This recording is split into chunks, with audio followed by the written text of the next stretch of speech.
ಸಾಂಸ್ಕೃತಿಕ ರಾಜಧಾನಿ, ಶಿಕ್ಷಣ ತವರೂರೆಂದೇ ಪ್ರಸಿದ್ಧವಾಗಿರುವ ಧಾರವಾಡಕ್ಕೆ ತನ್ನದೇ ಆದ ಒಂದು ಸಾಂಸ್ಕೃತಿಕ ಹಿನ್ನೆಲೆ ಇದೆ.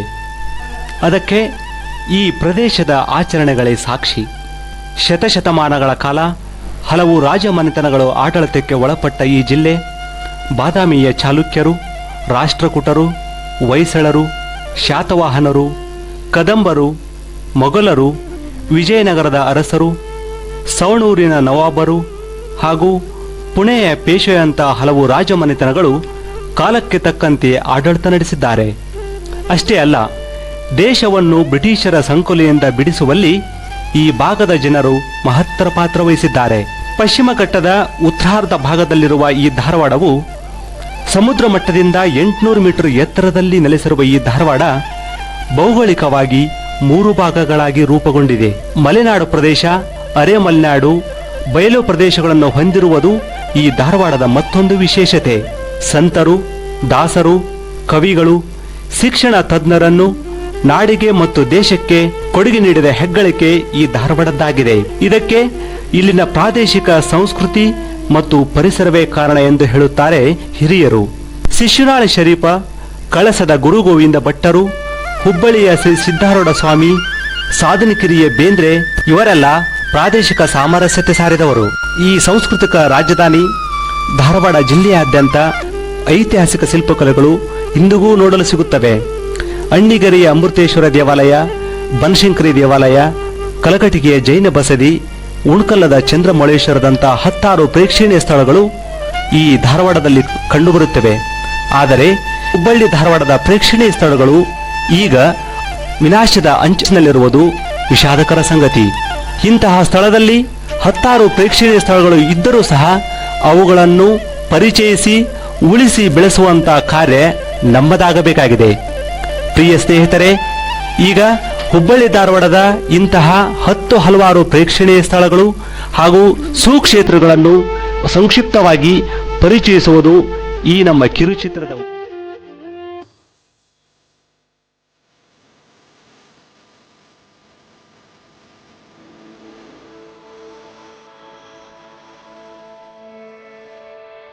ರಾಜ್ಯದ ಹಲವು ಪುಣ್ಯಕ್ಷೇತ್ರಗಳಲ್ಲಿ ಹುಬ್ಬಳ್ಳಿಯ ಶ್ರೀ ಸಿದ್ದಾರೂಢ ಮಠ ಕೂಡ ಒಂದು.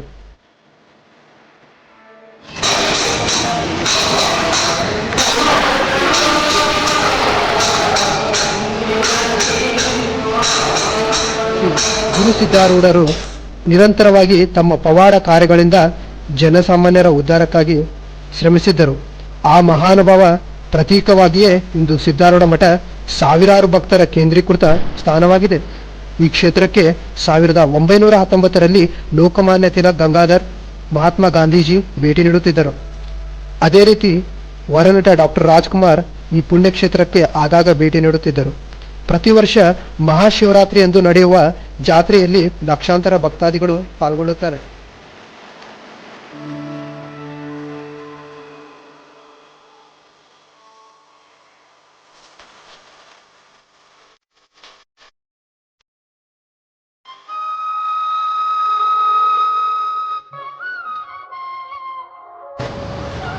ಇದು ಸಾಧನೆ ಕೆರೆ. ಧಾರವಾಡದ ಹಲವು ಪ್ರೇಕ್ಷಣೀಯ ಸ್ಥಳಗಳಲ್ಲಿ ಇದು ಕೂಡ ಒಂದು. ಜ್ಞಾನಪೀಠ ಪುರಸ್ಕೃತ ದತ್ತಾತ್ರೇಯ ರಾಮಚಂದ್ರ ಬೇಂದ್ರೆ ಅವರಿಗೆ ಸ್ಫೂರ್ತಿ ನೀಡಿದ ಕೆರೆ. ಈ ಕೆರೆಗೆ ಅಂತಾರಾಜ್ಯ ಮತ್ತು ಬೇರೆ ರಾಷ್ಟ್ರಗಳಿಂದ ಕೂಡ ಪಕ್ಷಿಗಳು ವಲಸೆ ಬರುತ್ತವೆ. ಈ ಒಂದು ಕೆರೆ ಮೇಲೆ ದತ್ತಾತ್ರೇಯ ರಾಮಚಂದ್ರ ಬೇಂದ್ರೆ ಬಾರೋ ಸಾಧನೆ ಕೆರೆಗೆ ಎಂಬ ಪದ್ಯ ಕೂಡ ಬರೆದಿದ್ದಾರೆ.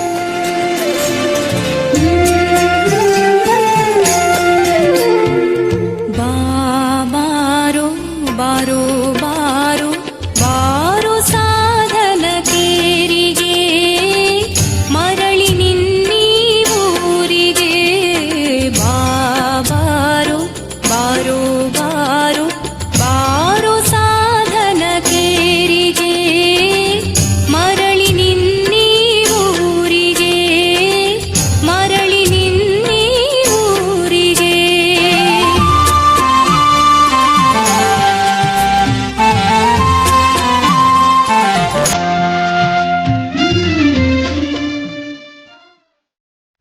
ಹೀಗೆ ವಿಭಿನ್ನವಾಗಿ ಇತಿಹಾಸ ಪುಟಗಳಲ್ಲಿ ಸೇರಿದ ಈ ಸಾಧನೆ ಕೆರೆ ಇನ್ನೇನು ಕೆಲವೇ ದಿನಗಳಲ್ಲಿ ಎಲ್ಲರನ್ನೂ ಮನಸೆಳೆಯಲು ಸಜ್ಜಾಗುತ್ತದೆ.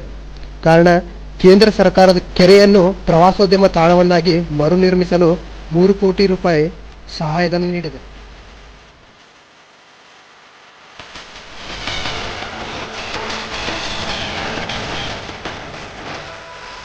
12ನೇ ಶತಮಾನದಲ್ಲಿ ಚಾಲುಕ್ಯರ ಆಳ್ವಿಕೆಯಲ್ಲಿ ಕಟ್ಟಲ್ಪಟ್ಟಂತ ಒಂದು ಮಠ.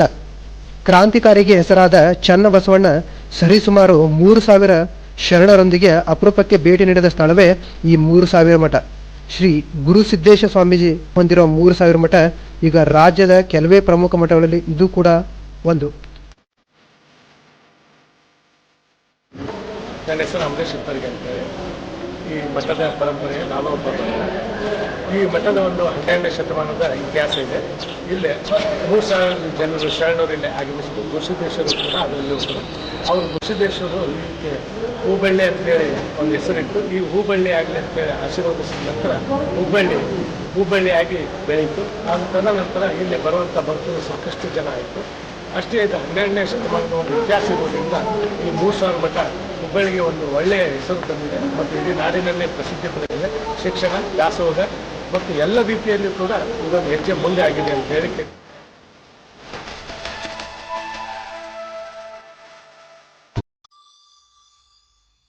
ಇದು ಸೋಮೇಶ್ವರ ದೇವಸ್ಥಾನ. ಸುಮಾರು 12ನೇ ಶತಮಾನದಲ್ಲಿ ಚಾಲುಕ್ಯರಿಂದ ಕಟ್ಟಲ್ಪಟ್ಟಿದೆ. ಇದಕ್ಕೆ ತನ್ನದೇ ಆದ ಒಂದು ಇತಿಹಾಸವಿದೆ. ಇಲ್ಲಿ ಪ್ರತಿದಿನ ನೂರಾರು ಭಕ್ತರು ಇಲ್ಲಿ ದರ್ಶನಕ್ಕೆ ಆಗಮಿಸುತ್ತಾರೆ. ಇದು ಬೆಟ್ಟ ಗುಡ್ಡಗಳಿಂದ ಮತ್ತು ಕೆರೆಗಳಿಂದ ಆವೃತ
ಮಲೆ ಮಡಿಲಿನ ಬಿಸಿ ಬಯಲಿನ ತವರಿದು ಬೆವರ ಹನಿಗಳು ವಿವಿಧ ದನಿಗಳು ಕೆಳೆಯುವ ತೇರಿದು ಜ್ಞಾನದ ಪರಿಜ್ಞಾನದ ಹಂಬಲ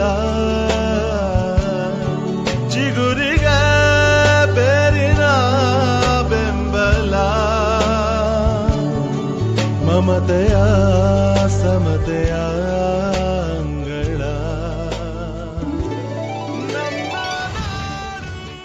ನನ್ನ ಹೆಸರು ಹಿರನಗೌಡ ಬಾವಿಕಟ್ಟಿ ಅಂತೇಳಿ ಗೆಳೆಯ ಮಾರುತಿ ದಾಳಿ ಅಂತೇಳಿ. ನಾನು ಅಗ್ರೋ ಯೂನಿವರ್ಸಿಟಿಯಲ್ಲಿ ಕೆಲಸ ಮಾಡೋದು 12 ವರ್ಷ ಆಯಿತು. ಫಾರೆಸ್ಟ್ರಿ ಈಗಳು ತಯಾರು ಮಾಡ್ತೀವಿ. ನೀರು ನಮ್ಮ ಕೆಲಿಯರಿ ಕೆರೆಯಿಂದ ವಿದ್ಯುತ್ ಇದರಿಂದ ನಾವು ಸಪ್ಲೈ ಮಾಡ್ಕೊಂಡು ಇಲ್ಲಿ ಕೆಲಸ ಮಾಡ್ಕೊಂತೀವಿ. ಈ ನೆಕ್ಸ್ಟ್ ನಮ್ಮ ಈ ಕೆರೆಯಿಂದನೇ ಅಗ್ರಿಕಲ್ಚರ್ಗೆಲ್ಲ ನೀರು ಸಪ್ಲೈ ಆಗ್ತೈತಿ ಹೊಲಗಳಿಗೆಲ್ಲ.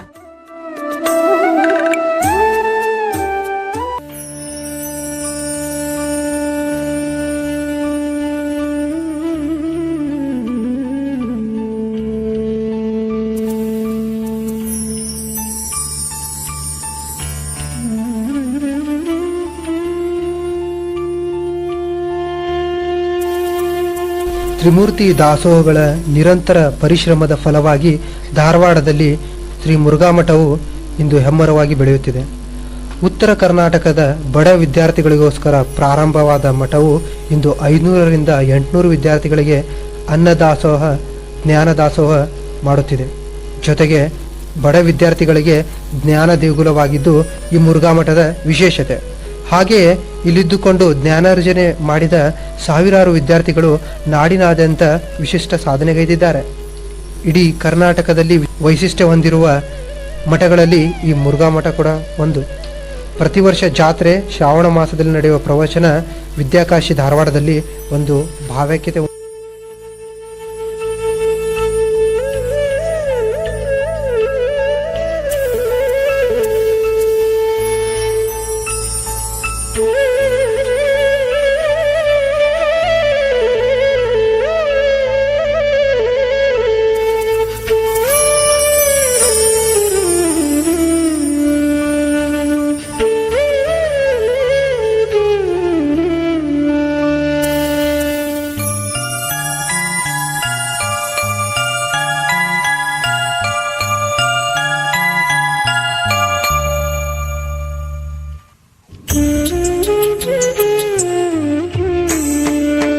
ಭೂಲೋಕದ ಸ್ವರ್ಗತಾಣ ನಮ್ಮ ಈ ಹುಬ್ಬಳ್ಳಿಯಲ್ಲೇ ಇದೆ. ಅದುವೇ ನೃಪತುಂಗ ಬೆಟ್ಟ.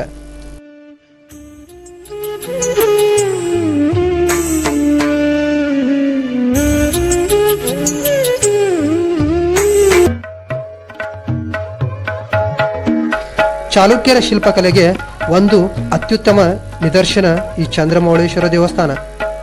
ಚಾಲುಕ್ಯರು ತಾವು ಕೈಗೊಂಡ ಯುದ್ಧಯಾತ್ರೆಯಲ್ಲಿ ಮಡಿದಂಥ ಮುಗ್ಧ ಜನರ ಅವಿಸ್ಮರಣೆಗಾಗಿ ಈ ದೇವಸ್ಥಾನವನ್ನು ಕಟ್ಟಲಾಗಿದೆ ಎಂಬ ಪ್ರತೀತಿ ಇದೆ. ಗಮನಾರ್ಹ ಸಂಗತಿ ಎಂದರೆ ಈ ಐತಿಹಾಸಿಕ ಚಂದ್ರಮೌಳೇಶ್ವರ ದೇವಸ್ಥಾನ ನಿರ್ಮಾಣದ ಶಿಲ್ಪಕಾರರು ಇಂದಿಗೂ ಅನಾಮಧೇಯ. ಚಾಲುಕ್ಯರ ಧಾರ್ಮಿಕತೆ, ಭಾವೈಕ್ಯತೆ ಸಾರುವ ಈ ದೇವಸ್ಥಾನ ಅವಳಿ ನಗರದಲ್ಲಿರುವುದು ನಮಗೆ ಹೆಮ್ಮೆ ಸಂಗತಿಯೇ ಸರಿ. ಆದಾಗ್ಯೂ ಈ ಐತಿಹಾಸಿಕ ಪ್ರೇಕ್ಷಣೀಯ ಸ್ಥಳ ಇನ್ನೂ ಪರಿಚಯವಾಗಬೇಕಾಗಿದೆ.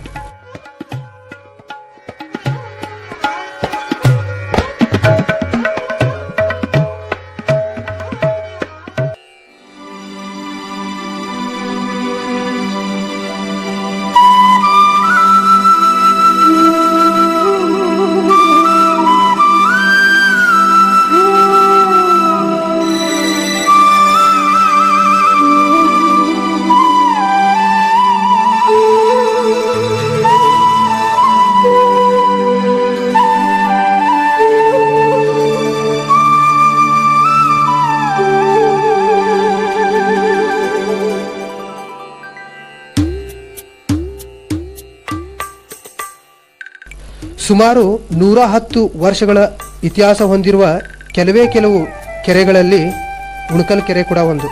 ಧಾರವಾಡದ ಪ್ರೇಕ್ಷಣೀಯ ಸ್ಥಾನಗಳೆಂದ ಕೂಡಲೇ ತಟ್ಟನೆ ನಮ್ಮ ಕಣ್ಣೆದುರಿಗೆ ಬರುವುದು ಉಣಕಲ್ ಕೆರೆ. ಈ ಕೆರೆ ಬಹುಶಃ ಕೆರೆ ಎಂದರೆ ಎಲ್ಲರಿಗೂ ಒಂದು ಕಿರಿದಾದ ತೊಟ್ಟಿ ಎಂದು ಭಾವಿಸುತ್ತಾರೆ. ಆದರೆ ಈ ಮಾತಿಗೆ ಅಪವಾದವಾಗಿ ನಿಲ್ಲುವುದು ಈ ಕೆರೆ. ವರ್ಷದುದ್ದಕ್ಕೂ ದೃಷ್ಟಿ ಹಾಯಿಸಿದಷ್ಟು ನೀರಿನ ಅಲೆಗಳ ಸೊಬಗು ಕಾಣುತ್ತಲೇ ಇರುತ್ತದೆ. ಪವಾಡ ಪುರುಷ ಮತ್ತು ಸಮಾಜ ಸುಧಾರಕ ಉಣಕಲ್ ಶ್ರೀ ಸಿದ್ದಪ್ಪಜ್ಜನವರ ಕರ್ಮಭೂಮಿ ಆಗಿರುವುದು ಈ ಕೆರೆಗೆ ಮತ್ತಷ್ಟು ಮೆರುಗು ನೀಡುತ್ತದೆ. ಈ ಕೆರೆ ತಟದಲ್ಲಿ ಮಕ್ಕಳು, ಹಿರಿಯ ನಾಗರಿಕರು ಸೇರಿದಂತೆ ಬಹುತೇಕ ಜನರು ತಮ್ಮ ಬಿಡುವಿನ ಸಮಯವನ್ನು ಕಳೆಯಲು ಇಷ್ಟಪಡುತ್ತಾರೆ. 12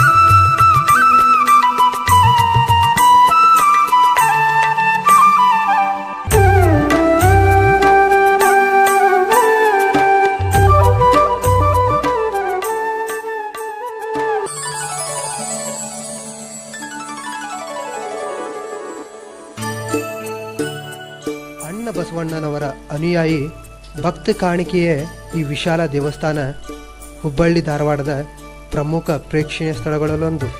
ಒಂದು ರೀತಿಯಲ್ಲಿ ಪುಣ್ಯಕ್ಷೇತ್ರವೂ ಹೌದು. ಹಾಗಂತಲೇ ಈ ದೇವಸ್ಥಾನಕ್ಕೆ ಕರ್ನಾಟಕದ ಆಯಾ ಭಾಗದ ಭಕ್ತಾದಿಗಳು ಇಂದಿಗೂ ಭೇಟಿ ನೀಡುತ್ತಾರೆ. ಅಲ್ಲದೆ ವರ್ಷದುದ್ದಕ್ಕೂ ಕಾರ್ತಿಕ ಮಾಸ ಹಾಗೂ ಜನಪರ ಕಲ್ಯಾಣ ಕೆಲಸಗಳು ಇಲ್ಲಿ ನಡೆಯುತ್ತಲೇ ಇರುತ್ತವೆ. ಒಂದು ಬೃಹತ್ ಕಲ್ಲಿನಲ್ಲಿ 63 ಮಂಟಪಗಳು ರೂಪಿಸಲ್ಪಟ್ಟ ದೇವಸ್ಥಾನ ಇರುವುದು ಉಳ್ವಿ ಚನ್ನಬಸವೇಶ್ವರ ದೇವಸ್ಥಾನದಲ್ಲೇ.